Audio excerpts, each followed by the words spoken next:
Welcome back to the Under 24 podcast. I'm your host, Jeremy, and I'm joined, as always, by my co-host, Jason. What's up, bro? How you doing? I'm doing good. So let's get right into the topics. So on last Saturday, Bleacher Report released their top 100 players for the season. The top 10 players are Chris Middleton, Jimmy Butler, Anthony Davis, Damian Lillard, Nikola Jokic, Luka Doncic, James Harden, Kawhi Leonard, LeBron James, and Giannis Antetokounmpo. These have mixed opinions from other analysts, and they think that some players are a bit hyped up. So for you, who is underrated and who is overrated on the top 100 list? Well, I got two people for overrated, and I got two people for underrated. For overrated, I got number 10, Chris Middleton, and number 14, Karl Anthony Towns. And for underrated, I have number 99, TJ Warren, and number 87, Hassan Whiteside. Let's go ahead and start with the overrated. Let's start with Middleton. Middleton, I really can't believe Bleacher Report rated him as the number 10 player this season. And I do realize that, and just to put it out there, I do realize that all these rankings do depend solely on this specific season. So just wanted to throw that out there. And in real life, I do think Chris Middleton is underrated, but Bleacher Report, I guess Bleacher Report realized that and decided to overrate him for a change, because let's praise him for a second. He's a great second option to Giannis because he can do so many things that complement Giannis's games. He can shoot, he can drive, he can hit mid-range, and he's very good as a playmaker off the pick and roll whenever he has the ball in his hands. But even though he is good in all these aspects and he's a great number 2 to Giannis for the best team in the league record-wise, he didn't do good enough to surpass people like Joel Embiid, who's number 12, and Jason Tatum, who was number 11. I do think that he's a top 20 player, but not the top 10 player. And for Carnes, he finished number 14, 2 spots behind Joel Embiid, but I think he doesn't deserve the number 14 spot. And let's look at his offense he had this past season. He had a great offensive season as usual, and that we're accustomed to seeing that from him every single year. He had 26 points per game, 11 rebounds per game, and he got better as a passer with 4 assists per game. And he made 3 threes per game on 41% shooting from outside, which is a lot better than most point guards. And he shot 51% from 51% from the field. So he did very good on offense. But just like he's had in past years, I have 2 problems with how he's played this year. Although he's improving, he still doesn't give consistent effort on defense. And the block a game that he averages, it kind of tricks you into thinking that he actually does play defense, but he doesn't really give consistent effort on the defensive side, and he doesn't lead his team to wins. And I can prove that right here by saying the Timberwolves are tied for the highest chance for the number 1 overall pick, which means that they were one of the 3 worst teams record-wise this past season. And until he fixes those issues, which are the bad defense and not leading his teams to win, I'd say he's out of the top 20, but in the top 30. And now to my underrated 2, I have TJ Warren and Hassan Whiteside. TJ Warren was the 99th ranked player, but he's a 20 point per game scorer. And I don't know how that's possible when you're 20 point per game scorer, being the 99th ranked player. And he's very crucial to how the Pacers play. He was a great free agent signing last season.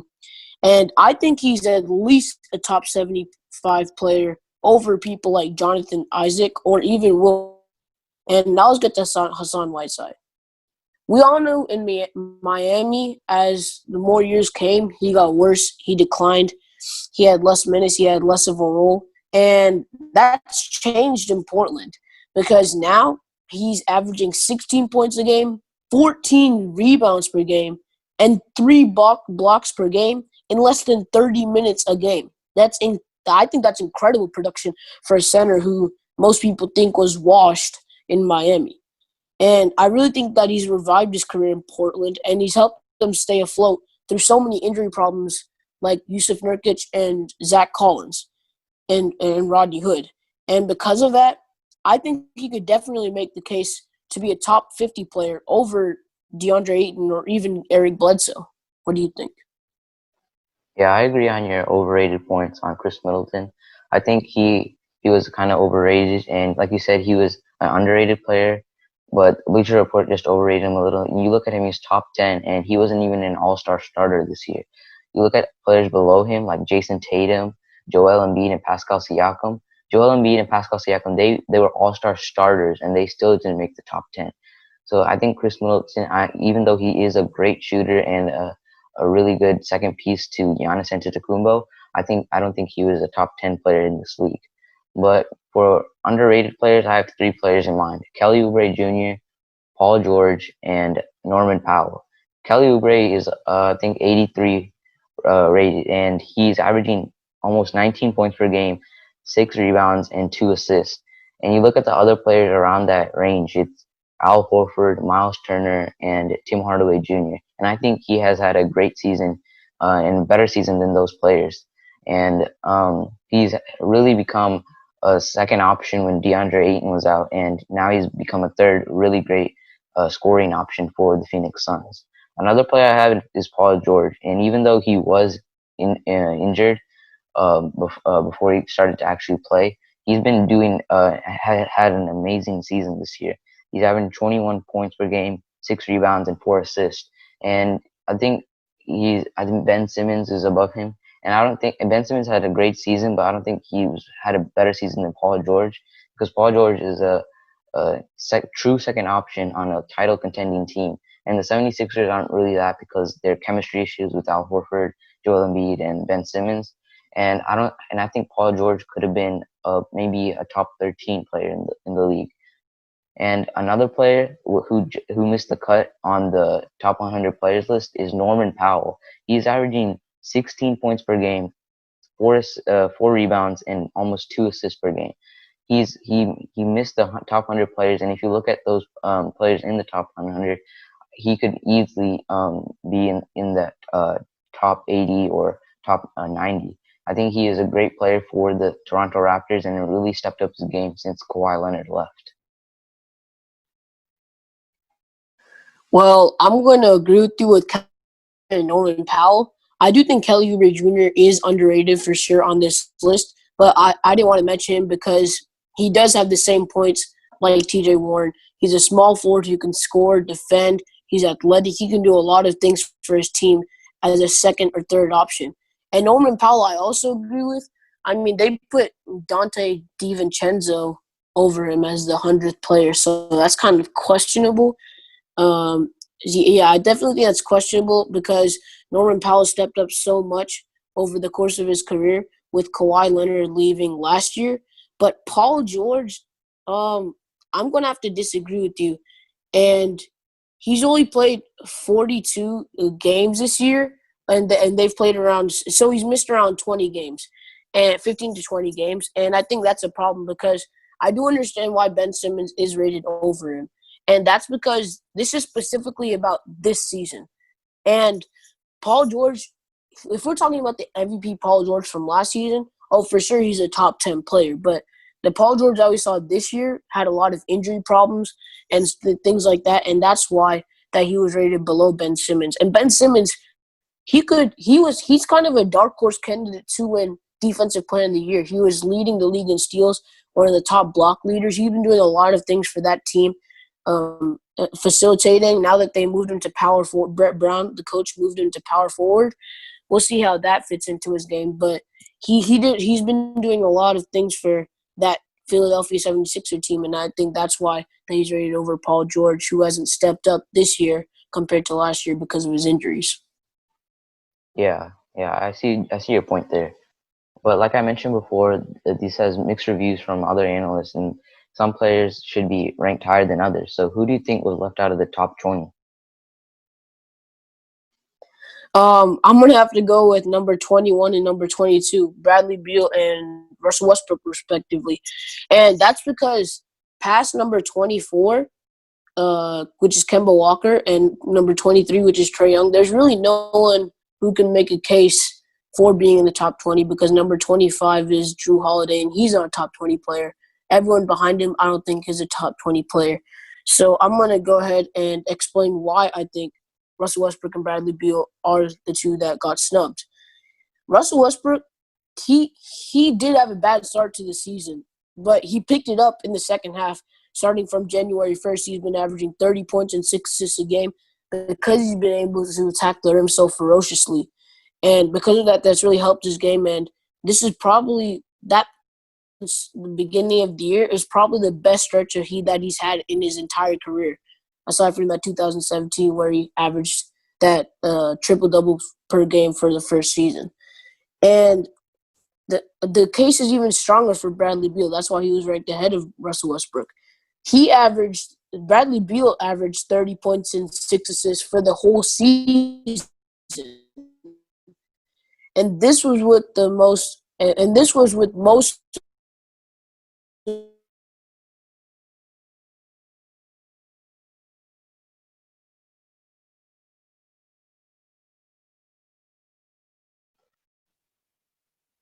James Harden, Kyrie Irving, and Russell Westbrook. And although he had a great year, the team didn't do very good, besides making the ninth seed, but they didn't do very good record-wise. And I think that's why his season basically went unnoticed compared to the top 20. Now, two players I would slide down or out are from the top 20 are Karl Anthony Towns and Kyrie Irving. I don't know why they ranked Kyrie Irving as the 19th player because he only played 20 games this season. Although he did have very good games this season, like his 50-point debut for the Nets in their first game of the season, he only played 20 games, and it's kind of questionable to see how Bradley Beal's plays almost every game this season that Kyrie Irving could rank ahead of him. And the Brooklyn Nets have actually done better with Kyrie Irving out. Now, I already said Karl Anthony Towns' problems, and because of that, I think that he should move down 9 or 10 spots to make room for one of either Russell Westbrook or Bradley Beal. Yeah, I completely agree with all your points, and I had the same points actually. I think Bradley Beal, even though he's 21, I think you should have put him in the top 20. He was averaging 37.5 points per game in his last 10 games before the NBA season got shut down, and that shows you how much of a dominant player he was.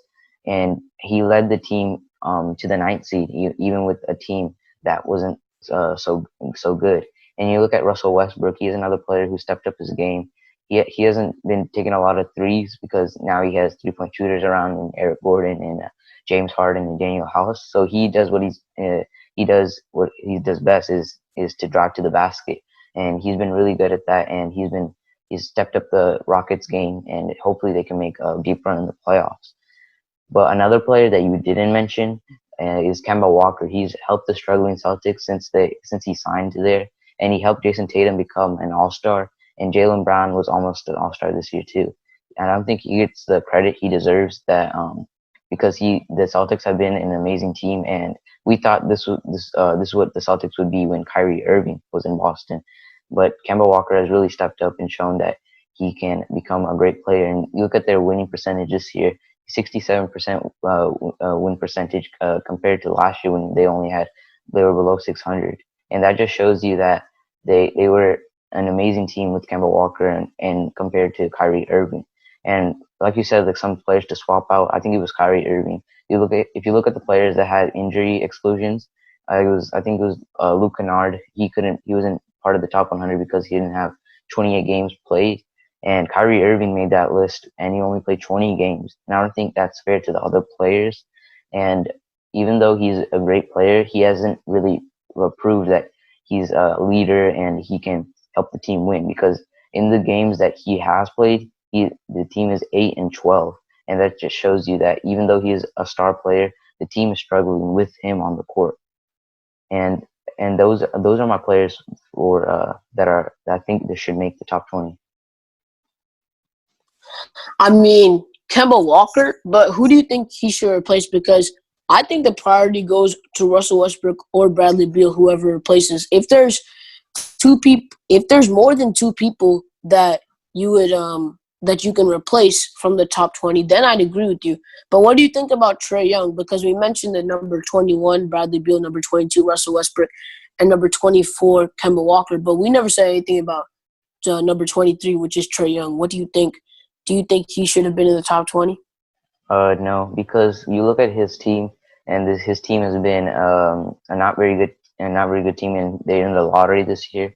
And it's just a case of like him on a bad team with good stats, and he hasn't really proved that with his good enough stats that he's leading this team to wins. And I think that's why he's not in the top 20, because he hasn't led this team to wins, even though he is young and he has other young pieces that he can rely on. That I think the Bleacher Report overrated him just a little. I think he could have been number 30 maybe, and not just 23. Okay, I agree with you there. But the Kemba Walker take, I don't think he should. I think he's borderline top 20. I think Yeah, he could have squeaked in, but I wouldn't. If I had to choose, I wouldn't rate him in the top 20. I think there are too many players. There are too many good players in this NBA now to rate someone who scores 20 points a game in the top 20, because there's so many scorers that lead their team to wins now. And I think for that reason, Kemba Walker, although he's transformed his Boston Celtics team, I don't think he belongs in the top 20, and he's a borderline top 22, 23 player. yeah. So let's go towards the next topic. Before we go to the next topic, we have some other headlines in the NBA right now. So this is just released breaking news. Zion Williamson is leaving the bubble to attend an urgent family matter. And some other news is Rajon Rondo is out for 6 to 8 weeks after suffering an injury, and De'Aaron Fox is out for at least a week after spraining his ankle. And Rashawn Holmes and Bruno Caboclo have to quarantine 8 days after leaving the bubble on accident. And so let's go back to our topic that we had, and it's been about 4 months since the trade deadline, and we have some big moves. We had some big moves this year. We have seen the impact players had on different teams and how it helped them. With these players on the roster, it can help them a lot as they can hope to make a deep run in the playoffs this year. So, which team do you think benefited the most from these trades? Well, since we're talking specifically about the 22 teams returning, I'm going to have to say the Heat and the Jazz.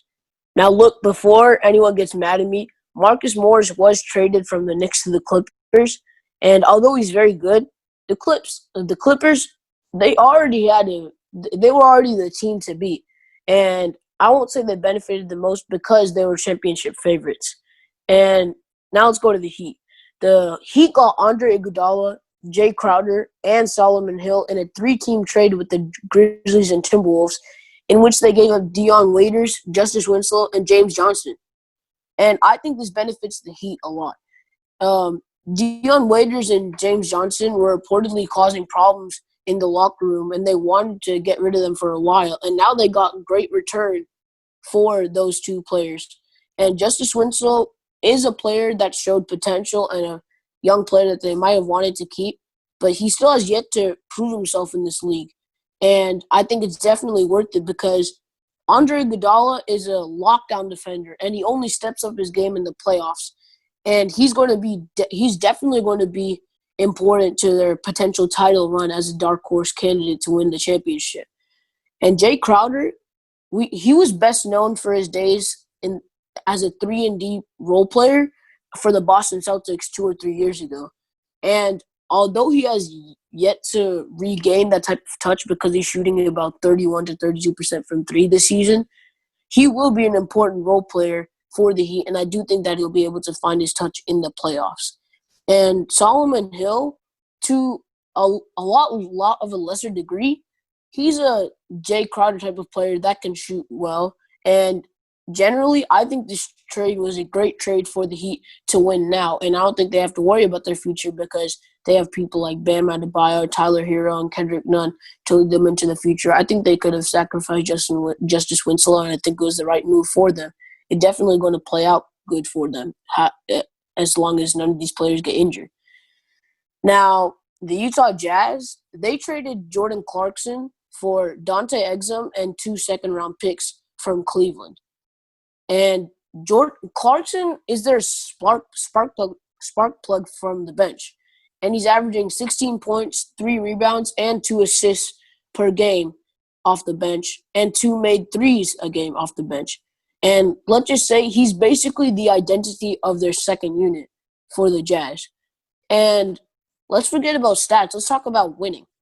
Ever since the Jazz got Jordan Clarkson, they went 23-10, including a 10-game win streak in their first 10 games with him being on the team. And that's really incredible, especially because before him they were 18-12. And that's not bad, but Clarkson definitely helped them with their chemistry issues and fixed them and elevated their play by a large margin. Now, I don't know if he'll be able to help them in the playoffs because they did lose Bojan Bogdanovic because of his wrist surgery, but he's definitely a piece that will help them win for a couple years to come. Yeah, I think the biggest deal for me is the Clint Capella deal. And you look at Clint Capella, he was only the one of the two players that got traded during the trade deadline, and he still has 3 years left on his contract. If you look at the other players on that got traded, they're on their last year of his deal. So the Atlanta Hawks, I think they had a great move by trading for Clint Capella, so that Trae Young can have a rim running big that can run to the basket and get boards for Trae Young. But I think an underrated move, like you said, was Jordan Clarkson, and he helped the team a lot since they were arriving. And like you mentioned, their win record since he got there, he was 23-10 since he got traded to the Jazz, and he's really stepped up his game, and he's really proven. He's really been a solid piece off the bench and the sixth man that the Jazz needed. And I think he'll step up even more with Bojan Bogdanovic out to the season since he has wrist surgery. And like you didn't mention the Clippers one because they were already favorites to win, but this just solidifies themselves as the title contender and probably the favorite to win it. Marcus Morris helps the Clippers, and after he got traded from the struggling New York Knicks, he's helped them with their depth as they now have a lot of players like Reggie Jackson, Markieff Morris, Lou Will, Patrick Beverly, Montrezl Harrell, and he just helps them in that depth, especially during this time where you don't know if players can get injured with this short amount of time and these games that are being played. This just helps the Clippers be a favorite towards the championship and possibly win it this year. Yeah, I definitely agree with you. That depth is going to help them a lot. And like you said, Jordan Clarkson is probably going to step up in Bojan Bogdanovic's absence because of his surgery. Now, what do you think is their ceiling because of this injury that Bojan Bogdanovic had? Do you think they're like a second round team, a conference finals team, which is unlikely, but is it possible? Do you think so? I think you look at the standings right now, and if the season were going straight to the playoffs like today, they would face the Oklahoma City Thunder, and I think that's a team that they could easily beat. Now, I'm not saying that they could sweep them, but I think it would go to a 5-game series because even though the Thunder are a good team, the Jazz have just more experience because they beat the Oklahoma City Thunder, and I know they have Chris Paul this year and they have Steven Adams, but they have young players like Shai Gilgeous-Alexander, who hasn't really been in the spotlight, and this year he's going to be the guy. He's going to be the main man for the Oklahoma City Thunder, and I think the Jazz could beat them with Donovan Mitchell, Rudy Gobert, and Jordan Clarkson. And I think they could get to the second round, but I think that's where they'll get beat by one of the LA teams or one of or the Nuggets or the Rockets, whoever makes it to the second round. I think they'll get beat there because of the absence of Bojan Bogdanovic. I think he was a really great player for the Utah Jazz. Yeah, I agree with you there. But going back to the Clint Capella thing, I have to disagree with you because he's making a lot of money over the next couple of years, over 10 million, 12 million over the next 3 years. And I think that could be a problem because I don't think he's worth that much, very frankly, because he's been last time we saw him like fully healthy was like in the 2018 run against the Kevin Durant, Steph Curry Warriors in that Game 7. Last time we saw him, he was doing great when he was fully healthy. But that's the problem. He's not fully healthy. And I don't know if he'll continue to have nagging injuries for years to come. Hopefully he won't, because it's never good for anyone to have injuries. But I just don't know that he's worth that money, and he was worth everything they gave up for him. I think the Rockets just were just like playing him a little bit early, and he hasn't really fully recovered from his injury. So we have to see when the Atlanta Hawks play him next season, or if they play this season if there's a second bubble. But some teams I really wish they didn't trade for a certain player, or teams could have used a player or two to boost their roster and help them win games this season. So which teams regretted their trades or regretted not being active? Well, I'm gonna have to go with one team. Your Dallas Mavericks, and I think they're really going to regret being inactive on the trade market, and that's because the only trade they made was for getting Willie Cauley-Stein from the Warriors for a second-round pick.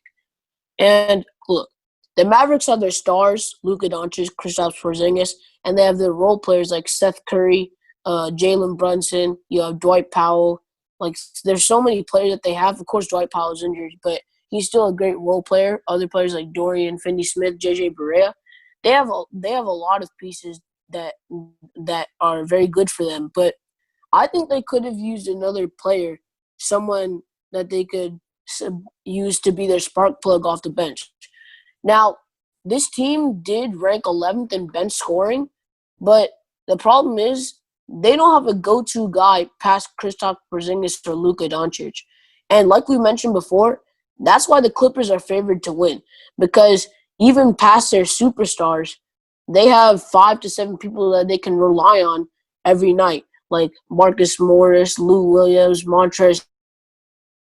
So many players that they can count on to step up if their star players aren't doing so good. And because of that, because the Mavericks don't have that third guy that they probably will need if they want to go deep into the playoffs, I think that'll haunt them in the playoffs, because that's when the defense focuses in a lot more and gets a lot tougher. I have to disagree with you because you look at the Dallas Mavericks team. They have Luka Doncic, Kristaps Porzingis, and their true third option is Tim Hardaway Jr. He's had a phenomenal season this year, and he's been a great player since he's been inserted into the starting lineup.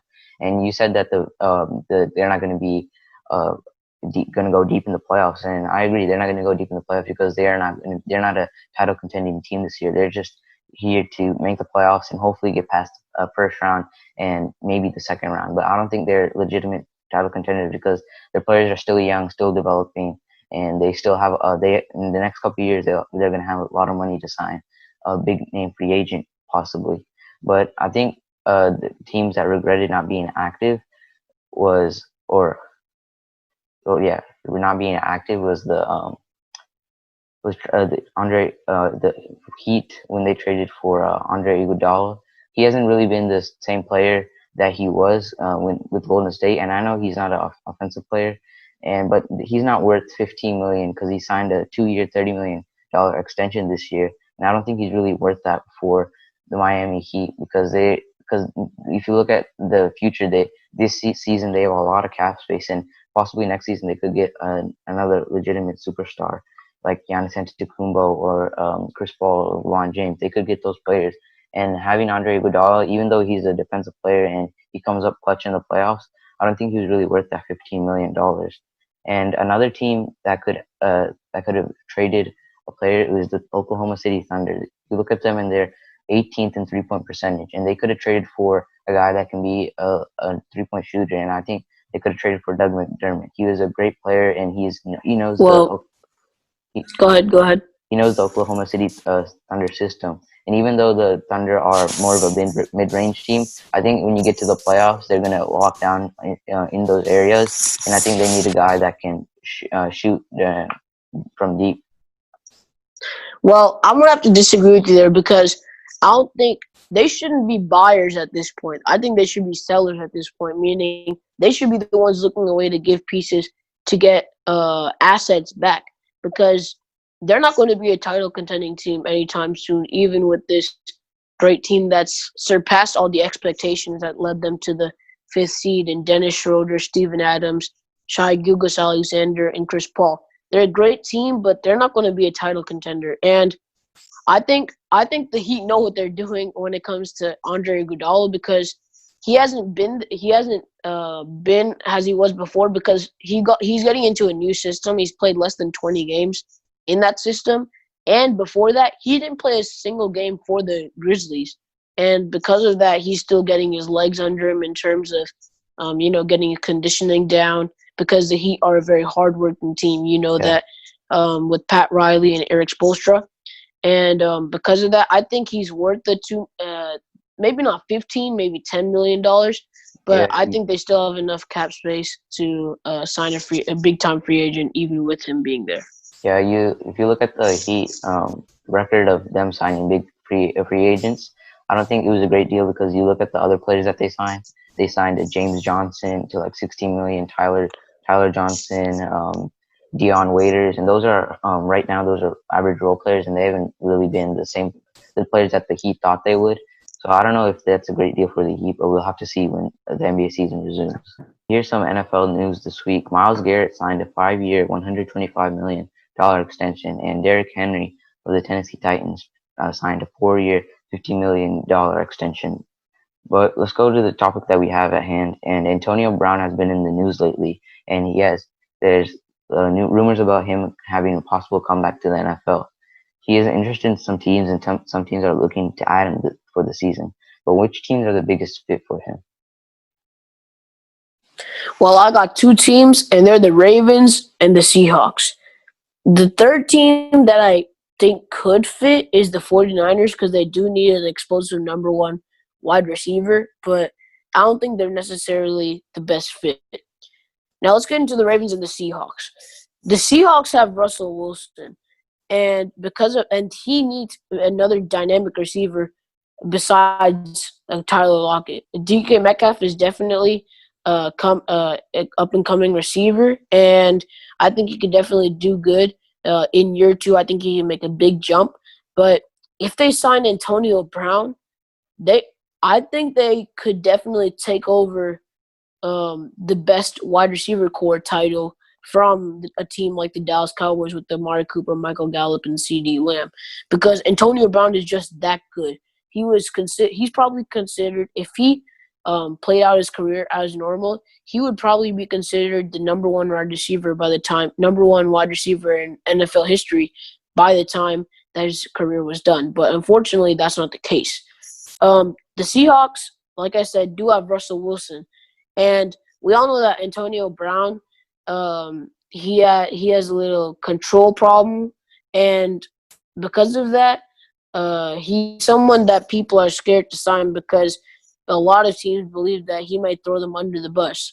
But Russell Wilson is someone who has control in the Seattle Seahawks locker room, and I don't think he'll back down from AB and Antonio Brown, and I think he'll be in control of the situation. And something that Antonio Brown complains about a lot with his teams is that he doesn't get the ball whenever he's open, and his quarterback might not be accurate.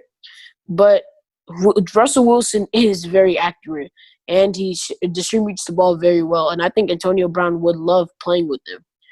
The Seahawks, I believe they could be Super Bowl contenders if Antonio Brown signs and stays with the team, unless he does something bad and gets cut.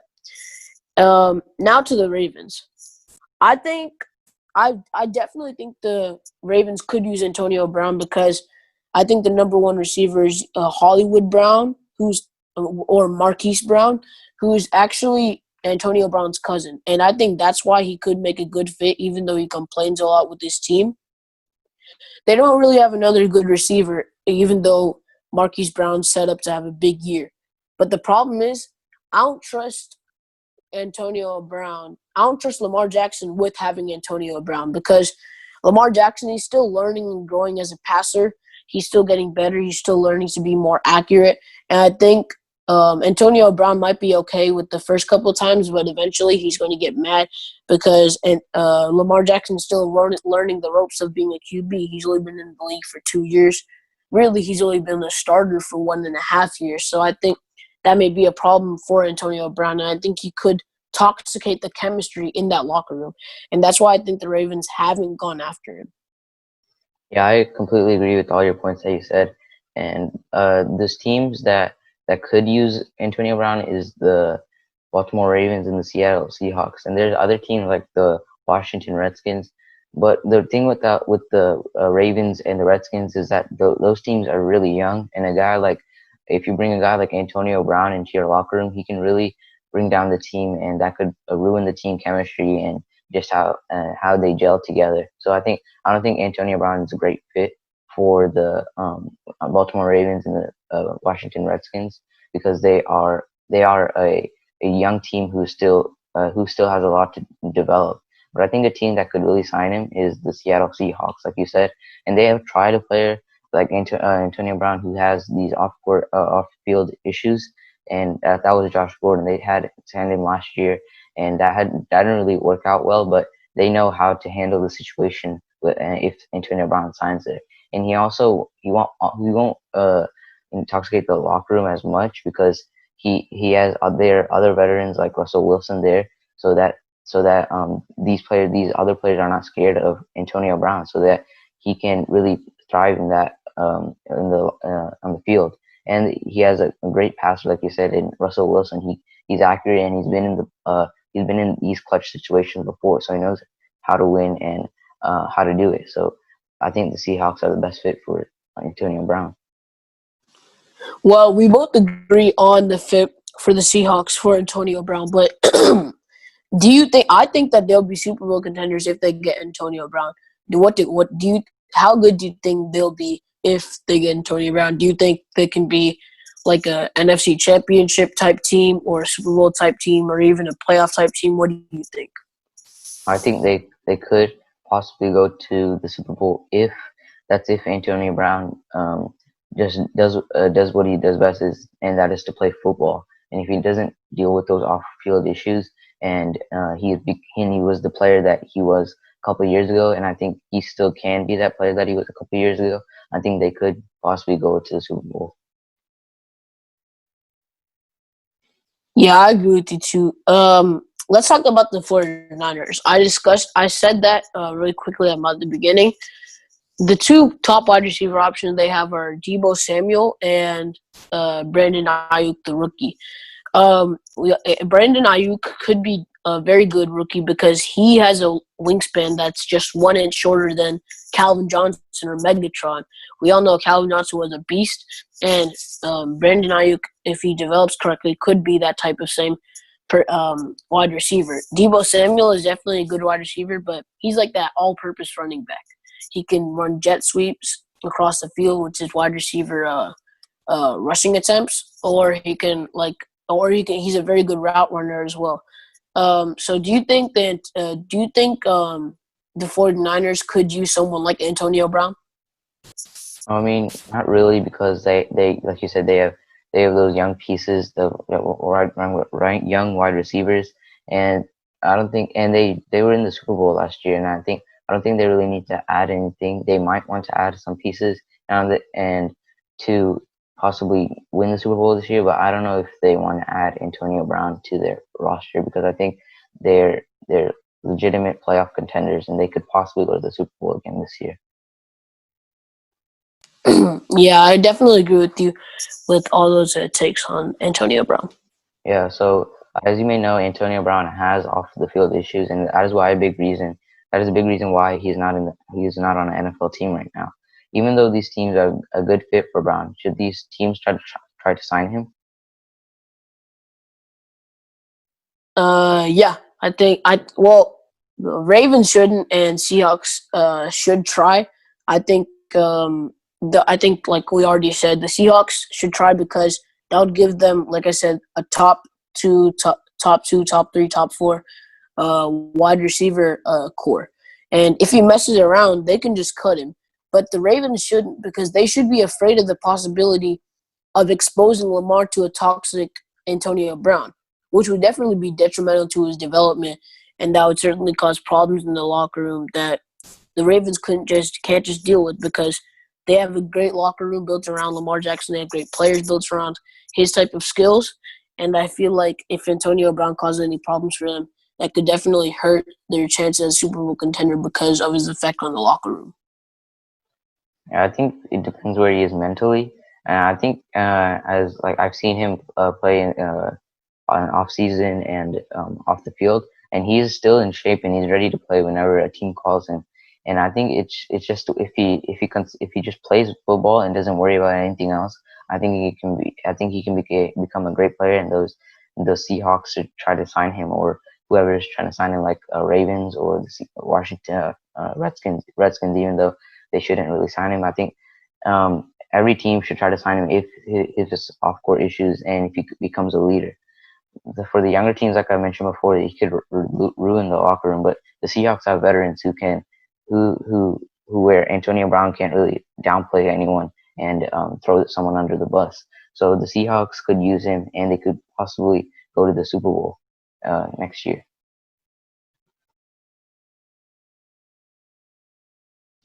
Yeah, I agree with your points on the Seahawks and the Ravens. Let's move on to our series. Yeah, so we have started a series talking about the 8 teams that did not make the 22 format this year. We have talked about 5 teams before, and this week we will talk about the Minnesota Timberwolves. They haven't had a good year, with many of their players being injured and unavailable. They traded for D'Angelo Russell this year, and looking towards the future with this young duo and those other surrounding pieces, this team can be great. But with their roster, is this a team that can be in the playoffs?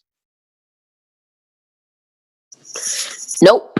And I got two reasons why. They can't play defense, and the Western Conference is just too loaded.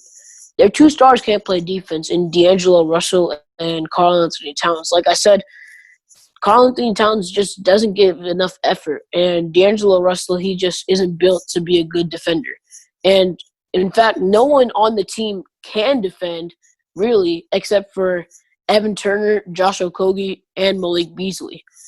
And 3 players on your roster, with only one being a starter that can play defense, is not good at all. They rank 21st in defensive rating among the league, and they give up the third most points in the league. And if they don't give effort on defense, which they won't win a lot of games. And the Western Conference is loaded, because there are so many teams that could definitely make the playoffs. There are so many teams that seem like playoff locks. You're looking at teams like the Lakers, the Clippers, the Nuggets, the Jazz, the Rockets, the Mavericks, the Trailblazers, and the Warriors. And I didn't even say the Thunder, and that depends on what they do in the offseason, whether they decide to trade their players or not. And you also have X Factor teams like the Pelicans, and I feel like that'll definitely be a problem for the Timberwolves. And because of a lack of defense and all the talent in the Western Conference, I think it'll be very surprising if they do make the playoffs.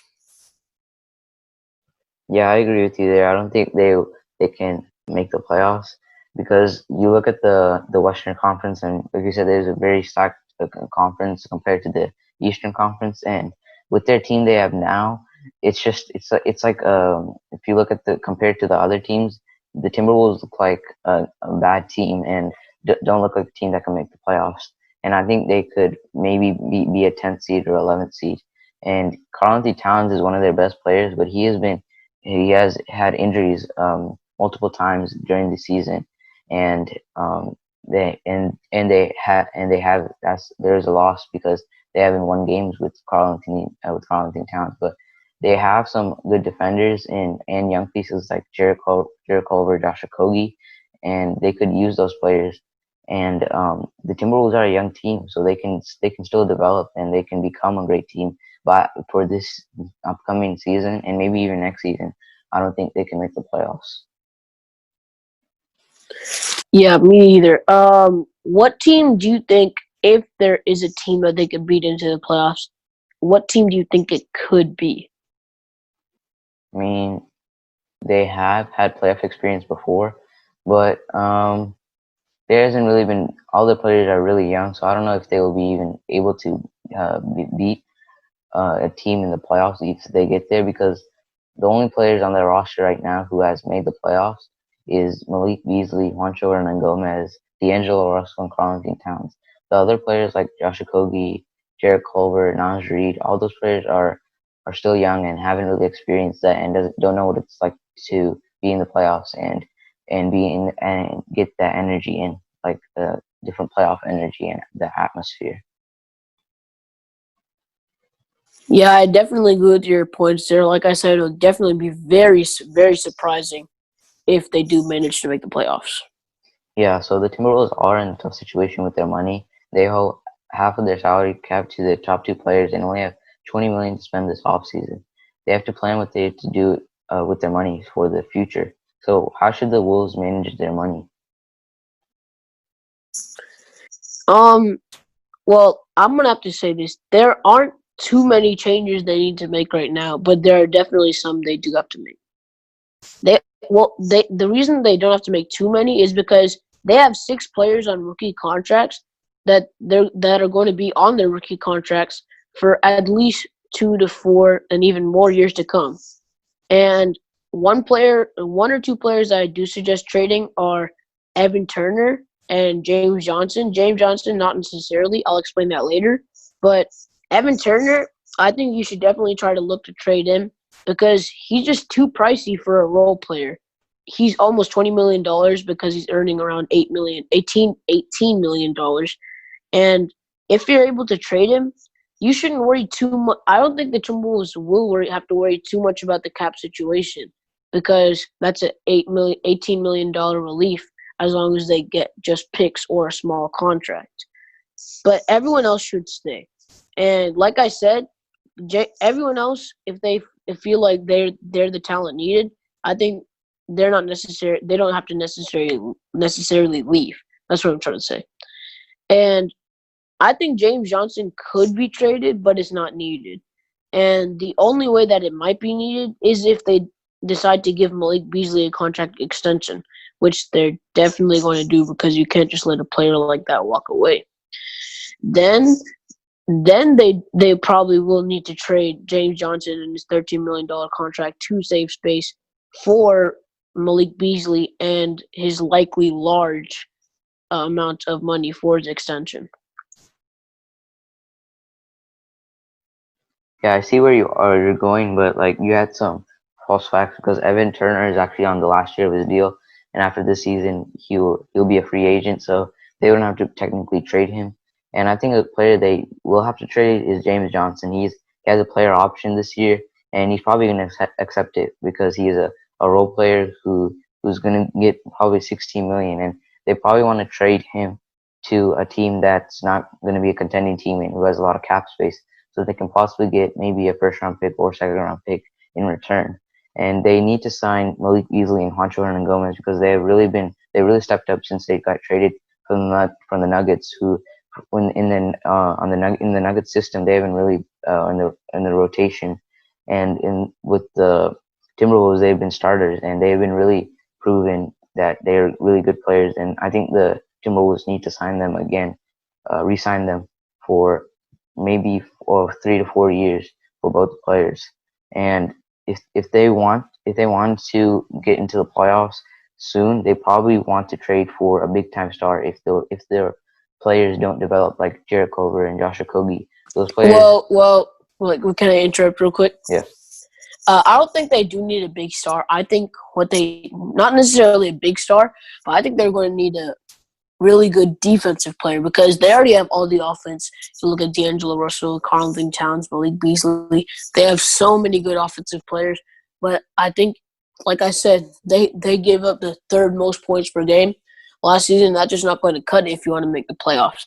So I definitely think that they need a defensive player instead of a big star that they're going to have to give a lot of assets up for. Yeah, you look at their team, and the top two players, Karl-Anthony Towns and D'Angelo Russell, are getting max contracts. And for a duo that's getting max contracts and they're not even in playoff contention, that just worries me a little bit because you look at other teams like the Golden State Warriors who have Klay Thompson, Steph Curry, Draymond Green. Those are really good players, and when they're healthy, they can become championship contenders. And other players like Anthony Davis and LeBron James, all those duos are proven stars, and they can they're proven to become legitimate all stars and superstars. But for the Timberwolves, if D'Angelo Russell and Karl Anthony Towns don't take that step up and become those superstar type players, I don't know if the Timberwolves would really want to continue with D'Angelo Russell and Karl Anthony Towns because they're just paying them and they're not winning any games. So I don't know if what the Timberwolves. But the problem is they just traded for D'Angelo Russell. Like at the trade deadline, they gave up a top 3 protected pick, which is definitely going to be in the lottery because they won't make the playoffs. And they gave up Andrew Wiggins, who's showing a lot of promise now on the Warriors. I think that they didn't just trade him for nothing. They did realize that he's going to pay that they're going to need to pay him a lot, and they're not going to win so many games at the beginning. Yeah, you look at their season this entire season. You look at all their games that they lost, and most of them is because of Karl Anthony Towns. But his injuries. yeah, but I think if you look at it all together, that their team is not ready for the playoffs in maybe next season too because they're very young, and I don't know if their players will step up like Josh Okogie, who's in his I think third season. I don't know if he will step up. Jared Culver has had a disappointing season, and even though he's a rookie, hopefully next year he can become the player that the Timberwolves thought they got. And if their players don't develop, you don't know what will happen to the Timberwolves. Yeah, I'm not debating the fact that they won't be ready for the playoffs this coming year, but I don't think it's time to move on. I think that if they don't improve significantly over the next 2 years, then you'll be looking at shipping either D'Lo or D'Angelo Russell or Karl Anthony Towns away. Yeah. Because it's just not going to work. But until they prove themselves and really develop with the rest of this young core, I don't think they need to move on. Yeah, so I agree with you there. I don't know if it's 2 years or not, but I see where you're going at that point. Well, thank you for listening to the Under 24 podcast. Remember, we post every Friday on this channel. Make sure to subscribe and share this video as well. We hope you enjoyed this episode, and we'll see y'all next week.